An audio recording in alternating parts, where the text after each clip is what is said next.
Welcome to the bird media. నేను మీ పవన్ కృష్ణమూర్తి.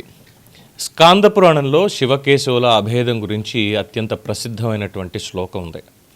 శివాయ విష్ణు రూపాయ శివరూపాయ విష్ణువే, శివస్య హృదయం విష్ణు విష్ణోశ్చ హృదయం శివ. అంటే శివుడే విష్ణు రూపం, విష్ణువే శివరూపం. శివుడి హృదయం విష్ణువు, విష్ణువు హృదయం శివుడు. వీళ్ళిద్దరూ వేరు కాదు, అభేదం లేదు. ఉపనిషత్తుల ప్రకారం కూడా వీళ్ళిద్దరూ ఒక్కళ్ళే, ఒకే పరమాత్మకు ఉన్న రెండు భిన్న రూపాలు.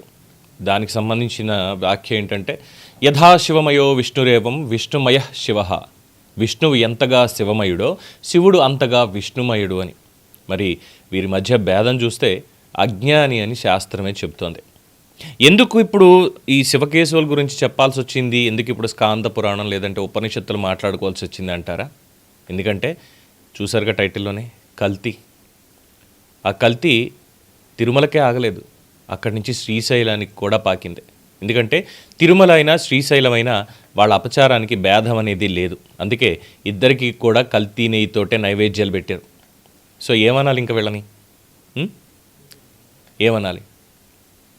ఇప్పుడు ఉన్నటువంటి ఈ వార్త చాలా అంటే చాలా మనస్తాపం కలిగిస్తోంది. ఇంకా తిరుమల లడ్డు కల్తీ నెయ్యి వ్యవహారంలో వెలుగులోకి వచ్చిన తర్వాత కూడా వచ్చినటువంటి ఇంకొక వార్త, శ్రీశైల దేవస్థానానికి కూడా అదే సంస్థల నుండి ఆ నకిలీ నెయ్యిని సరఫరా చేశారు అనేటువంటి వార్తలు ప్రస్తుతం తీవ్ర దిగ్భ్రాంతికి గురి చేస్తున్నాయి. శ్రీశైల మల్లికార్జున స్వామి ప్రసాదాలు, అభిషేకాల్లో వాడే నెయ్యి విషయంలో జరిగిన ఈ నిర్లక్ష్యం, కమిషన్ల కోసం క్షేత్రాల పవిత్రతను తాకట్టు పెట్టడమే అని భక్తుల ఆగ్రహం. మరి ఎవరు చర్యలు తీసుకునేది? పైగా నిన్న చూసాం, మన భూమన కరుణాకర్ రెడ్డి వచ్చి బీజేపీ వారు తీసుకొచ్చినటువంటి రూల్స్ ప్రకారమే, వాళ్ళ ప్రోత్సాహకం ప్రకారమే ఎంఎస్ఎంఈల్ని లేదంటే కొత్తగా వచ్చేటువంటి ఎంటర్‌ప్రెన్యూర్స్, ఈ పాల సేకరణ, డైరీలు, వీటికి సంబంధించి వాళ్ళని ప్రోత్సహించడం కోసం అని చెప్పే టెండర్లు వాళ్ళకి ఇవ్వడం జరిగింది అని చెప్పి చెప్పుకొచ్చాడు. సో ఇప్పుడు ఎవరు శిక్షిస్తారు? ఇంకొకటి ఏంటంటే, మేబీ ఇప్పుడు నేను ఈ మాట అన్నాను అంటే అనుమానం మాత్రమే సుమా, అలా అని చెప్పి జరగలేదు అనడానికి ఆస్కారం లేదు, జరిగి ఉంటుందేమో. ఎందుకంటే అటు తిరుమల, శ్రీశైలం, అక్కడి నుంచి కాళహస్తి, ఆ తర్వాత విజయవాడ కనకదుర్గమ్మ, ఇలా చెప్పుకుంటూ పోతే పవిత్ర పుణ్యక్షేత్రాలన్నింటిలోనూ నెయ్యిని టెండర్లలో వీళ్ళకే మొత్తం అంతా కూడా చేశారా? మొత్తం అన్ని క్షేత్రాల్లో కూడా అప్పుడు ఏమైపోవాలి? అంటే ఇది ఖచ్చితంగా కుట్రపూరితంగా, కేవలం ఇది డబ్బుని దొబ్బేశారనో ఇంకోటో ఆ యాంగిల్లో చూడకండి, అస్సలు చూడొద్దు.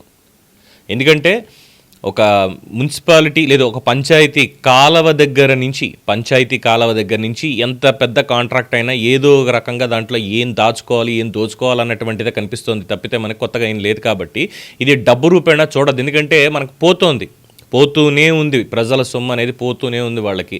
అందువల్ల ఇది ధార్మికంగా చూడండి, ధర్మం మీద జరిగినటువంటి దాడిగా దీన్ని చూడండి ఖచ్చితంగా.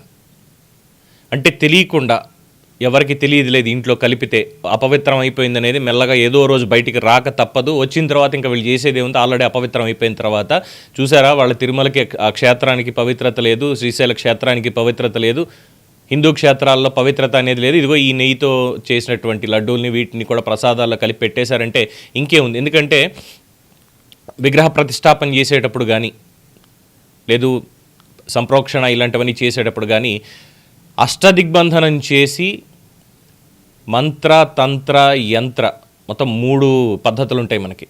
సో అన్నిటితోటి కలిపి అక్కడ ప్రతిష్టాపన చేస్తారు, ఆత్మ ప్రతిష్టాపన. సో ఇలా ఎంతో క్రతువు అనేది ఉంటుంది. సో ఇలాంటివన్నీ కూడా గంగలో కలిసిపోయాయి ఇంకా అనేటువంటిది ఒకటి ఎస్టాబ్లిష్ చేస్తారేమో. ఇంకా మేబీ మన దగ్గర ఇప్పుడు మాట్లాడకపోవచ్చు, కానీ విదేశాల్లో వాళ్ళకి అసైన్ చేసినటువంటి దగ్గర చెప్పుకోవచ్చేమో ఖచ్చితంగా. ఇంకేముంది లేదు లేరా వాళ్ళ దగ్గర అనేటువంటి ఒక మాట. సో ఈ యాంగిల్లో కూడా దయచేసి గమనించాలి. క్షేత్రాల పవిత్రతని దెబ్బతీసేటువంటి విధంగా, తద్వారా భక్తుల మనోభావాలు దెబ్బతీసే విధంగా ఒక యాంగిల్ అయితే, రెండోది పెట్టినటువంటి ఆ ప్రసాదాల్లో కలిపినటువంటి ఆ కల్తీ దాంట్లో ఉన్నటువంటి కెమికల్స్, వాటి వల్ల ఏమైనా జరగచ్చు, జరిగి ఉండేది కూడా. మరి ఏమనాలి ఇంకా వీళ్ళని? సో ప్రభుత్వం యుద్ధ ప్రాతిపదికన దీనికి సంబంధించి మొత్తం అన్ని క్షేత్రాలకి సంబంధించిన టెండర్లు వీటన్నిటినీ కూడా పరిగణలోకి తీసుకోవాలి. ఎవరు చేస్తున్నారు, ఎక్కడ చేస్తున్నారు, ఇవన్నీ కూడా బయటపెట్టాలి. ఖచ్చితంగా ప్రభుత్వం ఈ చర్య తీసుకోకపోతే భక్తులే తీసుకుంటారు. వన్స్ భక్తులు చేతుల్లోకి తీసుకోవడం జరిగింది అంటే ప్రభుత్వం చేష్టలు ఉడిగిపోయి నిల్చోవాలి తప్పితే తిరగబడి ఏమైనా చేయడానికి, లేదంటే మేము ఏదో శాంతి భద్రతల కోసం ఇది చేస్తున్నాం అనడానికి కూడా హక్కు లేదు ప్రభుత్వాలకి అనేది దయచేసి గుర్తుపెట్టుకోండి.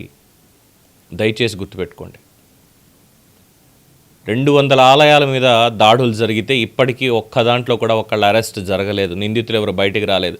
సాక్షాత్తు రామతీర్థంలో రాములు వారి తలని, అది కూడా ఏంటంటే తాగిన మత్తులోనో గంజాయి మత్తులోనో ఏదో ఒక బండరాయినో లేదంటే ఒక కర్రనో ఒక గుణపాన్నో తీసుకెళ్ళి పగలగొట్టేశాడు అంటే అట్లీస్ట్ దాని ఆనవాళ్ళన కనిపించేవి.